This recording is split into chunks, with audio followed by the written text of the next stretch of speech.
अस्सलाम नाज़रीन, मैं हूं असद अली तूर। अपने प्रोग्राम असद तूर अनसेंसर्ड में हमारे साथ बाखबर सहाफ़ी हसन अयूब मौजूद हैं। ये आपको इमरान खान साहब के जो असासे हैं उनके ऊपर भी कुछ इंकशाफात करेंगे कि वो किस तरह के गिमिक्स करते रहे, गेमें करते रहे हैं। दुरूने वज़ीर-ए-आज़म अपने असासों के साथ कैसे उन्होंने जिसे कहते हैं छुपाए हैं, गेम की है, और जिस वजह से अब वो फाइनली सियासी तौर पर नाअहल होंगे। तो उस पर हम हसन अयूब आपको तफसीलात बताएंगे। जबकि आज जो समाअत सुप्रीम कोर्ट में हुई वो तोशाखाना केस पे ही थी। पीटीआई यानी कि इमरान खान साहब के वकील ख्वाजा हारिस साहब तीसरी दफ़ा सुप्रीम कोर्ट सेम ही दरख्वास्त पर आए। पहली 2 दफ़ा भी नहीं इंटरटेन हुई और आज तीसरी दफ़ा भी जस्टिस याह्या अफरीदी की सरबराही में 3 रुकनी बेंच, जिसमें जस्टिस मुसर्रत हिलाली और जस्टिस हसन नज़र रिजवी थे, उन्होंने पीटीआई की दरख्वास्त को, इमरान खान साहब की दरख्वास्त को एंटरटेन नहीं उस तरह से किया। और उन्होंने कहा बार बार कि जब हाई कोर्ट में मैटर है तो हाई कोर्ट को डिसाइड कर लेंगे, और आज हाई कोर्ट ने डिसाइड करना है। और इस पर जो अमजद परवेज़ साहब हैं, जो इलेक्शन कमीशन के वकील हैं, वो बड़े मंजे में लायल हैं। उन्होंने आज ख्वाजा हारिस साहब के बारे में कहा, उन्होंने कहा ख्वाजा साहब मेरे सीनियर हैं, लेकिन ये हर कोर्ट में एक मुख्तलिफ तशरीह करते हैं आपके फ़ैसलों की, आपके आर्डर्स की। तो आप बराए मेहरबानी ये देख लें कि आप इनको ऑर्डर तो देंगे लेकिन ये इसकी जाके तशरीह कुछ और करेंगे। जिस पर बेंच मुस्कराया भी, और उसके बाद उन्होंने जो ऑर्डर डिक्टेट कराया वो यही है कि हाई कोर्ट जब तक फ़ैसला नहीं दे देता पीटीआई की उन 8 इमरान खान साहब की 8 दरखास्तों पर, यानी कि आप अंदाज़ा लगाइए अब तक तोशाखाना केस में लोअर कोर्ट में 41 समातें हुई हैं। 41 समातों में से सिर्फ 5 पर इमरान खान साहब पेश हुए हैं, ठीक है। और हाई कोर्ट और सुप्रीम कोर्ट हर जगह पे वो पिटिशनर डाल रहे हैं कि ट्रायल ना आगे चले, क्योंकि उनको मालूम है उन्होंने डिस्क्वालीफाई। तो आज फिर उनको कोई रिलीफ नहीं मिला सुप्रीम कोर्ट से। अब वो गए हैं और अब ख्वाजा हारिस साहब अपने हतमी दलाइल देंगे। अमजद परवेज़ साहब जो इलेक्शन कमीशन के वकील हैं वो हतमी दलाइल दे चुके हैं। तो वो क्या चीज़ें हैं जो इमरान खान साहब के बारे में अब हतमी दलाइल में इंकशाफात हुए हैं, ये हसन अयूब साहब आपको बताते हैं। हसन, क्या इमरान खान साहब ने छुपाया हुआ है और क्या जाहिर किया हुआ है? नहीं, ज़ाहिर क्या किया उन्होंने, बेसिकली बहुत गरीब आदमी हैं, चेयरमैन तहरीक इंसाफ, पैसे नहीं है उनके पास, यानी गाड़ी उनके पास अपनी नहीं है, वो मांगी हुई गाड़ियाँ इस्तेमाल करते हैं। उनके पास जो 3 घर हैं, एक उनकी अहलिया का, 2 उनके अपने, यानी एक ज़मान पार्क वाला और एक बनीगाला वाला, और एक 3 कनाल का घर है उनकी अहलिया बुशरा बेगम का जो है वो भी बनीगाला में ही है। इन तीनों में जो फर्नीचर्स, फिटिंग्स और जितना फर्निशिंग वगैरह हुई हुई है, उस तमाम की कलेक्टिव जो उन्होंने वैल्यू जाहिर की अपने गोशवारों में फॉर्म बी में, वो 5 लाख रुपए है। फर्नीचर घर को फर्निश करने के लिए जो कुछ वापस 3 घरों का 5 लाख रुपए में, यकीन कीजिए इतने में आजकल एक 7 सीटर सोफ़ा सेट जो अच्छा है ना वो नहीं आता, लेकिन खान साहब ने 3 घर फर्निश्ड किए हैं 5 लाख में। मैं आप थोड़ा सा आपको बताऊंगा, आप थोड़ी सी करेक्शन कर लें। देखिए वो दरवेश आदमी हैं, उन्होंने 4 बकरियां रखी हुई हैं, देखिए 4 बकरियां रखी हुई हैं। और आपको क्या मालूम कि उनके घर के अंदर जो है, आप तो एक देखते हैं सारी जो ड्राइंग रूम्स देख रहे हैं उनके, या जिनकी वीडियोज़ आती है, बाकी हो सकता है वो दरियाँ बिछी हुई हों, चटाइयाँ हों, उस पर सो रहे हों। तो आपको क्या लग रहा है, आप समझे वो पुराने जो हैं वो चेयरमैन तहरीक इंसाफ इमरान खान है, जो कि अपने ज़मान पार्क वाले घर में वो टाइगर की सारी जो है उन्होंने बेड शीट्स वगैरह, जो बेड्स वगैरह लेविश लाइफ थी। अब तो वो अवामी खिदमत के लिए जो है ना वो अपने शब रोज़ उन्होंने वो खर्च कर, दरियों पर सो रहे हैं, दरियों पर, चटाइयों पर, हो सकता है ज़मीन पर सो रहे हों, हो सकता है उनके पास चादर ही एक हो, और हो सकता है चादर जो है वो जो कपड़े जो वेस्टकोट्स वगैरह पहनते हैं वो तो वाइट ब्लैक जो है ना वो शलवार कमीज पहन ली, और एक पोलो की शर्ट्स पहनते हैं, वो 100 150 पाउंड वाली पाकिस्तानी को 30-40 हज़ार की पहनती है। नो, आप थोड़ा सा क्वेश्चन कर ले। आजकल उनको तोहफों में जो है ना वो जॉगर्स आते हैं, जूते, यानी उनको तोहफे में जूते मिलते हैं। तो वो जब जूता जिस बंदे ने उनको तोहफे में भिजवाया, वो ड्राइवर के पीछे ही पुलिस पड़ गई, भाई इनको आपने तोहफे में जूता देने की आपकी जुर्रत कैसी हुई? तो यहाँ पर तो इस किस्म के मामला चल रहे हैं। मतलब इमरान खान साहब, हसन साहब सही रियासत मदीना के वो हैं अमीर के। आप अंदाज़ा कीजिए कि उनकी कुल असासों में खाली 5 लाख का फर्नीचर और 4 बकरियाँ।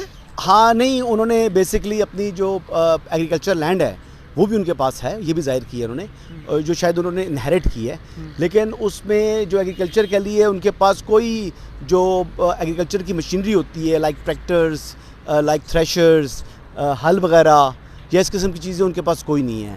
तो शायद वो ठेके पर करवा रहे होंगे या रेंट पर करा रहे होंगे या ज़मीन अपनी ठेके पर दी होगी या वो की होगी ख़ुद, तो वो मुश्किल ही उसको को मुंशी रख कर जो है वो गवर्न कर रहे हों, मुझे तो ऐसा ही लग रहा है। तो एक तोला ज्वेलरी नहीं है जी, कोई घड़ी नहीं है उनके पास। वैसे ताजुब इस बात है कि 4 साल में 30,000 से कम मालियत का जितने भी तोहफे होते हैं ना, उसके लिए you don't really have to pay and you can take it. तो वो सैकड़ों तोहफे जो हैं वो ले लिए थे उन्होंने। जी जी, वो उन्होंने ले लिए थे, वो ऑक्शन नहीं हुए। टेबल मैट तक नहीं छोड़े। टेबल मैट जो है वो, कारपेट्स जो, उसके अलावा जो सीनरीज हैं, ये चीज़ें हैं, उन्होंने कोई चीज़ छोड़ी नहीं है। इवन के पानी की बोतलें नहीं छोड़ी थी। वो भी प्राइम मिनिस्टर हाउस वाली उनके घर पड़ी होती है। इसके बावजूद नहीं, वो कैंप ऑफिस रख सकता है प्राइम मिनिस्टर, वैसे ये आपको बताऊं प्रोडक्शन के लिए। उसके बाद भी बनी गाला में पड़ी होती थी। अच्छा, हमने देखी, पुराना स्टॉक आ गया होगा ना, अच्छा, फिर वो रखा होगा। लेकिन इसके बावजूद आप देखें कि उनके पास उस तमाम सामान लेने के बावजूद जो टोटल उसकी वैल्यू थी वो 5 लाख थी। 3 घरों के अंदर जो फर्नीचर था, या तो वो बेच कर उन्होंने गुजारा किया, या देखें ना, सादिक और अमीन तो वो हैं और सनद याफ्ता हैं यहाँ से। जी जी, यहाँ से हमारे एक चीफ जस्टिस थे साकिब निसार साहब, वो जो रिटायर हो गए हैं, मुद्दत मुलाजमत ख़त्म हो गई है, उन्होंने उनको सादिक और अमीन डिक्लेयर किया था और वो कहते थे कि जी ये एक ईमानदार शख्स है। बिल्कुल। उन्होंने कहा कि नवाज शरीफ चोर है, शरीफ फैमिली पूरी चोर है, जहांगीर तरीन चोर है, इन तमाम को डिस्क्वालीफाई करें। लेकिन इमरान अहमद नियाज़ी नो, ये तो एक वाहिद अपराइट आदमी है। अच्छा, अब एक बात पर वापस आते हैं कि वो उन्होंने जो अपने टैक्स रिटर्न शो किए ना, सॉरी अपने जो गोशवारे शो किए, जो रिटर्न है, रिटर्न्स के अंदर भी अगर आप जाएं तो उन्होंने अक्टूबर में वो बता रहे हैं कि उनके पास जो अमाउंट शो कर रहे हैं वो जो उन्होंने यानी 107 मिलियन के कुल तहफ़ थे, एवेल्यूशन जो उनकी थी। फिर उनको उन्होंने जो है वो 25% पे करके, यानी 21 मिलियन को पे करके उन्होंने वो ले लिए। वो लेने के बाद फिर उन्होंने जनाब ने क्या किया कि उनकी सेल पर वो कह रहे हैं कि टोटल अमाउंट उनको हासिल हुआ वो 5 करोड़ 80 लाख रुपए है। तो वो 5 करोड़ 80 लाख रुपए में से जो 21 मिलियन उन्होंने पे किया वो माइनस करके प्लस 9% जो उस पर टैक्स है बिहार में वो माइनस करके, तो वो अपने रिटर्न्स उन्होंने शो किए। 2.8 मिलियन अपने फॉर्म बी में गोशवारे जाहिर किए। हालांकि जो रिटर्न्स के आप फाइल करते हैं वो सितंबर अक्टूबर में करते हैं और ये जून के पास उनके पास जो आपके पास वेल्थ होती है, वेल्थ स्टेटमेंट आप देते हैं। तो इसमें भी उन्होंने मिसकंडक्ट किया है, ये कंसीलमेंट है। तो ये बड़ा ओपन एंड शट केस है, तोशा खाना वाला। लोग समझते हैं कि शायद मेरा कोई तासुब है। मैं बार बार ये कह रहा हूँ कि भाई इतनी जो चोरी है, इतने जो कंसीलमेंट है कि इस केस में बचत नहीं है। इसी वजह से टेक्निकलिटीज़ के पीछे जो है ना वो छुप रहे हैं। अगर ये सिचुएशन ना होती तो आप यकीन करें कि इन्होंने 1 मिनट भी नहीं लगाना था और कहते हैं ये देख लो, या साकिब निसार वाला कोर्ट होता तब भी इन्होंने कहना था कि ये देख लो। लेकिन आगे मामला ये है कि जो ट्रायल कोर्ट में हमारे दिलावर साहब बैठे हुए हैं वो 2+2 4 मैथ कर रहे हैं। मैं हसन की बात को थोड़ा सा एक्सप्लेन कर दूं। जो इन्होंने टैक्स वो जिसे कहते हैं अपने रिटर्न्स में जो छुपाने वाली बात की है, जो इलेक्शन कमीशन में जो गोशवारे हर साल जमा करवाते थे, देखिए उसमें इमरान खान साहब ने एक जो वो घड़ियाँ और तहाइफ जो बेचे, इन्होंने शो किया कि जी वो मैंने जब मालियत लगवाई तो वो यानी कि 10 करोड़ 70 लाख की थी तकरीबन। मैंने उसका 25% यानी कि तकरीबन 2 करोड़ 10 लाख रुपए अदा करके वो तहाइफ खरीदे। उन पर तकरीबन 90 लाख रुपए टैक्स अदा किया, यानी कि 3 करोड़ हो गए। वो इन्होंने उसमें से माइनस किए और वो बेचे इन्होंने मार्केट के अंदर 5 करोड़ 80 लाख के। उस 5 करोड़ 80 लाख में से इन्होंने 30 लाख जब 3 करोड़ माइनस किए तो इनका कहना है कि मैं 2 करोड़ और 80 लाख रुपए मुझे हासिल हुए उससे आमदन। लेकिन चीज़ यह है कि ना सिर्फ इन्होंने वो छुपाया, बल्कि असल जो जहाँ पर ये मारे जाते हैं वो बाय लॉ, वो ये है कि इनको वो टैक्स जो इन्होंने 90 लाख रुपए अदा किया था वो अपने उसमें शो करना था। लेकिन इन्होंने वो टैक्स भी शो नहीं किया उस माली साल में जिसमें बकौल इनके ये वो टैक्स अदा कर चुके थे। तो ना सिर्फ तहाइफ छुपाए बल्कि तहाइफ की मालियत छुपाई, बल्कि जो ये दावा किया कि मैंने तहाइफ बेच के जो आमदन हासिल की उसका टैक्स भी जो मुबैना तौर पर ये दावा करते हैं अदा किया, वो भी छुपाया। यानी कि इतना कुछ छुपाया। और ये इमरान खान साहब के ऊपर जो फैसला लागू होने जा रहा है वो आपको पता है कौन सा फैसला है? वो फैसला है इमरान खान नियाज़ी वर्सेस नवाज शरीफ, जिसमें पनामा केस में इमरान खान साहब ने मियां नवाज शरीफ साहब को अपने आमदन में एक बेटे से ना ली हुई तनख्वाह छुपाने पर नाअहल किया था, जिस पर जस्टिस अजमत शहीद शेख ने करार दिया अपने नोट में कि अगर आप अपना कोई असासा छुपाएं तो वो करप्ट प्रैक्टिस काउंट होगी। तो इमरान खान साहब ने तो मिलियंस, करोड़ों छुपा लिए और अब कह रहे हैं कि मैंने तो कोई करप्ट प्रैक्टिस नहीं की। इसमें आपको बताऊं, पनामा के अंदर जो है ना मैच फिक्स था। मैं अब एग्जैक्ट नाम नहीं लूँगा, लेकिन सलमान अकरम राजा साहब का ये कहना पनामा के अंदर कि जब सैलरी का जिक्र आया तो उन्होंने कहा इट वाज नॉट विड्रॉन, यानी it was never meant for Mian Mohammad Nawaz Sharif Sahab. वो बेसिकली जो सैलरी थी वो वैसे खानापुरी में फॉर्म फिल करने के लिए या कंपनी रजिस्टर कराने के लिए वो रखा था। तो जब इट वाज नेवर विड्रॉन का लफ्ज़ उन्होंने बोला अदालत में, ये स्टेटमेंट दे दी, तो उसके बाद फिर ब्लैक लॉ डिक्शनरी आ गई और फिर उसके बाद वो हुआ। तो सलमान अकरम राजा साहब ने दानिस्ता या गैर दानिस्ता तौर के ऊपर ये डिस्क्वालिफिकेशन उनके इस स्टेटमेंट की वजह से हुई। इसमें कई जो मुस्लिम लीग नून के कई लोग हैं जो आज ये कह रहे हैं कि उनको अब शुबा होता है कि शायद दूसरी साइड से सलमान अकरम राजा साहब मिले हुए थे। वो लोग ये बात कर रहे हैं, यहाँ तक वो बात कर रहे हैं कि ये सलमान अकरम राजा साहब ने जब उन्होंने कहा कि the salary it was never withdrawn, तो इसका मतलब ये था कि it was parked there available but it was not withdrawn. जबकि ऐसा बात थी नहीं कि वो उनके बैंक अकाउंट में या उस अकाउंट में उनके लिए मुख्तस थी नहीं, वो विड्रॉ उन्होंने करनी ही नहीं थी।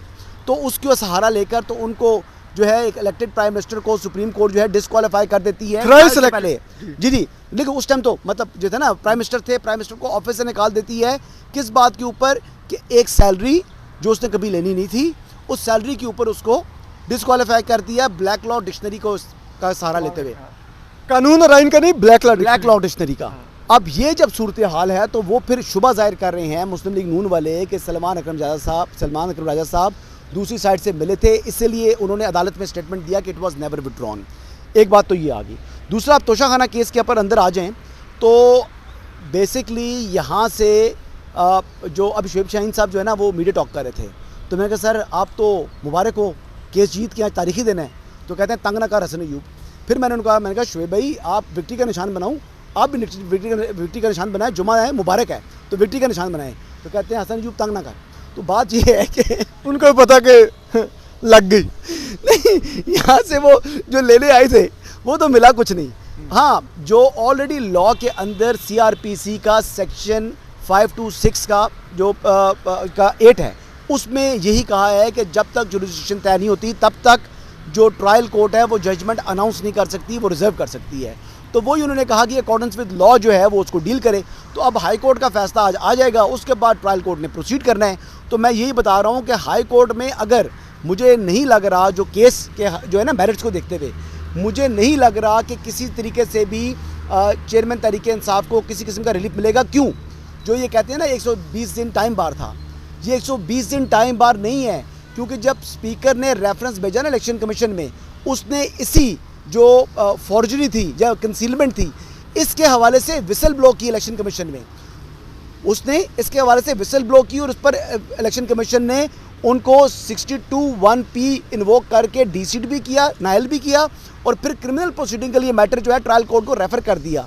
जब ये क्रिमिनल प्रोसीडिंग है तो ये टाइम बार नहीं है, इसमें चेयरमैन तहरीक इंसाफ की बचत नहीं है। मुझे 99.9% इस बात पर यकीन है कि जो केस के मेरिट्स है वो देखते हुए कोई रिलीफ इस्लामाबाद हाई कोर्ट से मिलता दिखाई नहीं दे रहा। हाँ, अगर ये कह दें कि कवा जा रहा है और आप कह दें कवा सफ़ेद है, तो इस तरह अगर रिलीफ मिल गया तो उसका मतलब ये होगा कि कवा सफ़ेद है, कवा काला नहीं होता।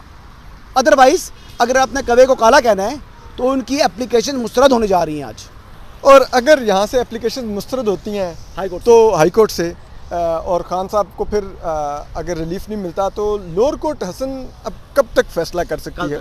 कल तक फैसला हो सकता है आज ही वो है वो फैसला महफूज कर ले, या हो सकता है कल तक फैसला महफूज कर ले। इससे लंबा नहीं खींचा जाएगा, इससे लंबा नहीं खींचा जाएगा। उनकी मल्टीपल एप्लीकेशन है ना, एक में वो जो उनके विटनेसेस हैं, क्योंकि ये टैक्स का मैटर नहीं है, ये बेसिकली फॉर्म B की डिक्लेरेशन का मामला है। उसमें आपने जो अपने गोशवारे ज़ाहिर किए हैं तो टैक्स रिटर्न्स का इशू है नहीं FBR में जो उन्होंने टैक्स रिटर्न किए हैं, तो इसलिए ये मामला वहाँ से भी मुझे कोई हल होता नज़र नहीं आ रहा। बट इवन देन वो जो उन्होंने विटनेसेस पेश किए हैं, अगर अदालत कहे बिल फर्ज एक मिनट के लिए अज्यूम कर लें कि अदालत कहती है जी आप उनको विटनेसेस डिफेंस को पेश करने दे दें या कोई और विटनेस पेश करने दे दिए, तो इस किस्म का कोई रिलीफ मिल जाए तो एक आध दिन और खींच लें, इससे ज़्यादा ये काम नज़र नहीं आ रहा। मतलब खान साहब की आपको वीकेंड की रात बाहर नहीं नजर आ रही है, डेला में नजर आ रही है। वो फैसला फिर जजमेंट अनाउंसमेंट के तो अलग डेट होगी ना। ठीक है, जजमेंट तो अनाउंस नहीं होनी है, अभी तो फैसला महफूज होने की बात है। अगर यहाँ से वो करते तो हाँ फिर वो अनाउंस भी कर सकते हैं। अगर यहाँ से वो जुरिस्डिक्शन वाला जो मामला है उसको दरख्वास्त को मुस्तरद करती है इस्लामाबाद हाई कोर्ट, तो फिर ट्रायल कोर्ट जो हमारे दिलावर साहब है, he is all free to announce is judgement. और वैसे वो जिस तरह डिक्टेट कराते हैं तो हो सकता है वो ज़्यादा टाइम ना लें, लेकिन फिर भी आपको पता है जजमेंट लिखने में आपने बड़ा गौर व गौश करना पड़ता है। अनटिल के अनलेस जिस पहले से आपने लिखी हुई हो तो फिर एक अलग बात है। हाँ। लेकिन ये है कि वो लिखी हुई है नहीं अभी। जनरल कमर देव बाजवा ने जनरल फैज़ हमीद को कहा कि अगर वकला से लिखवा के पनामा की जजमेंट अगर दिलवा दी हो इन लोगों को पनामा बेंच को, तो वो एक अलग चीज़ होती है, लेकिन अगर आपने खुद बैठ के जजमेंट लिखनी हो तो थोड़ा टाइम तो लगता है। जी एग्जैक्टली यही बात है, यही बात है। बहुत शुक्रिया हसन आपके वक्त का। आपने सुना इमरान खान साहब ने असल में तोशा खाना में घपला क्या किया हुआ है, जिसमें अब वो मारे जाएंगे, और उससे बचने के लिए वो तकनीकी उनके पीछे छुप रहे हैं, टेक्निकलिटीज़ के पीछे। कभी हाई कोर्ट जा रहे हैं, कभी सुप्रीम कोर्ट आ रहे हैं, लेकिन जहाँ पर जाके उनको हिसाब देना है वहाँ पर नहीं जा रहे। तोशा खाना की 41 हेयरिंग्स में सिर्फ 5 पर इमरान खान साहब पेश हुए, और उसमें उन्होंने पहले जज ज़फ़र इकबाल को निशाना बनाते रहे, अब जज हुमायूं दिलावर को निशाना बना रहे हैं, लेकिन हिसाब नहीं दे रहे। मैं ख्याल रखिए। अल्लाह हाफ़िज़।